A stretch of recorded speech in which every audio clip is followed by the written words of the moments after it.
Dr. Sharon, there is a clear continuum, I hope you all can see, between the eradication of history in the Israeli public education that Dr. Sharon just spoke about, and the falsification, fictionalization of history by the Palestinian Authority media that Itamar Marcus so vividly showed us before lunch.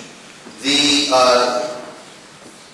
two initiatives coalesce wonderfully, and they serve the same purpose. And that purpose is ultimately one that saps the will of Israel and the West to defend itself against Jihad and Islamic supremacism. This falsification of history takes place in many contexts, and now we have an unscheduled, actually, appearance by someone who will speak to this as well from a different perspective. We have the great honor and pleasure of being able to add a brief statement by Simon Deng into our program. Simon was actually a slave in the Sudan. It is little known in the West, but it is a fact that slavery is fully sanctioned in Islamic law. It is taken for granted as being acceptable. There has never been an anti-slavery movement in the Islamic world, and never could be by the canons of traditional Islam because of the sanction given to slavery by the Prophet. People are still being victimized by this to this day. And Simon's statement is being handed out, his source material is being handed out now. And so one little housekeeping detail I'd like to give as an aside before Simon comes up. Please do move to the center of the rows if you can, so that everyone will be able to find a seat. Many more people have come in, and so if there's seats in the middle that are empty, please occupy them and let people who are in the aisles come and sit down. And now, please welcome Mr. Simon Deng.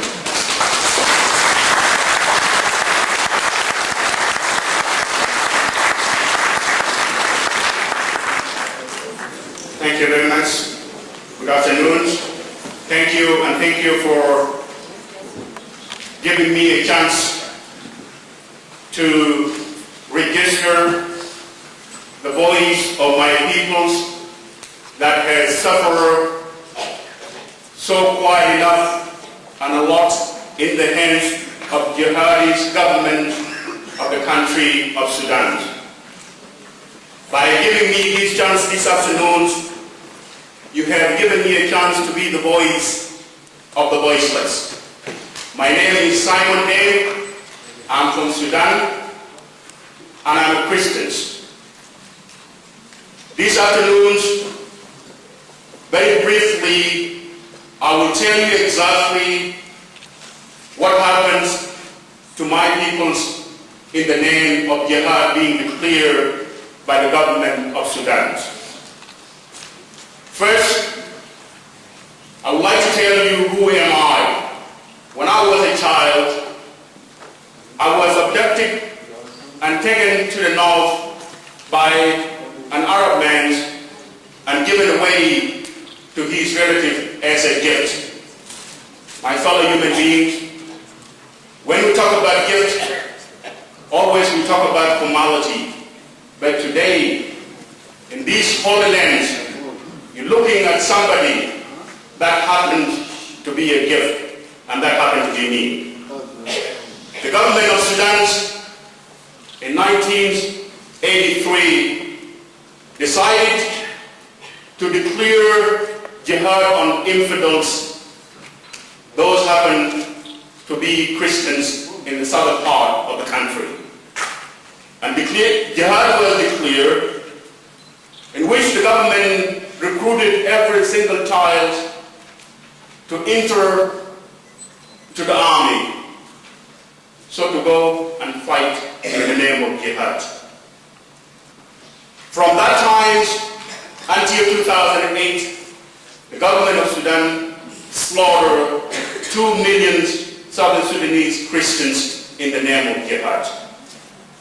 The government of Sudan went on ruthlessly and destroyed every single village in the Southern Sudan.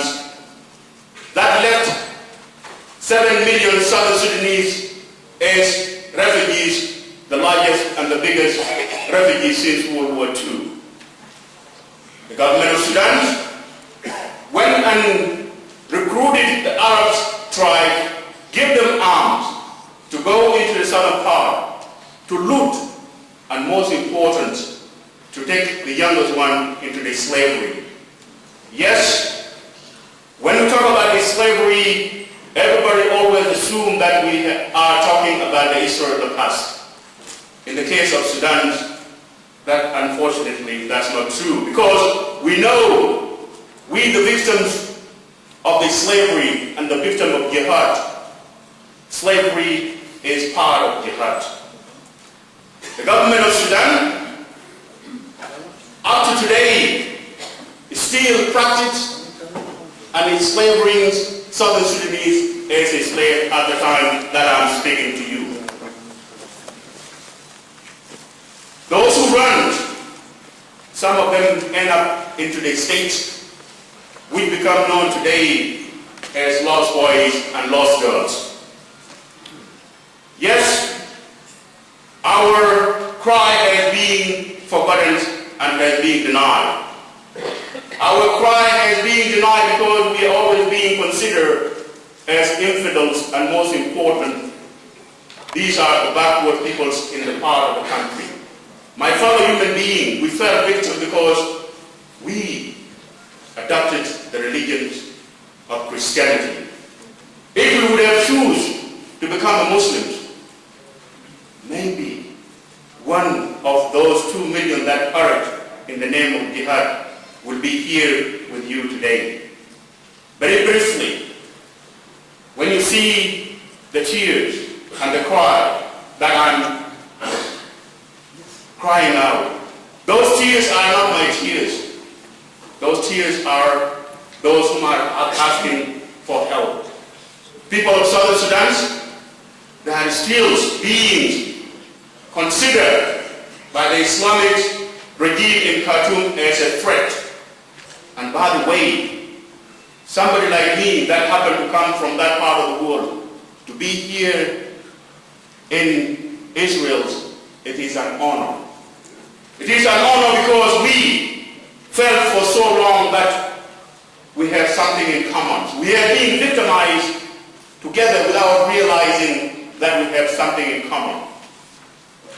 And testimony to that, it becomes known today by those few Southern Sudanese who walked from Egypt, dodging bullets from the Egyptian government, and then today they end up here with you in the state of Israel, even though their first is still in limbo.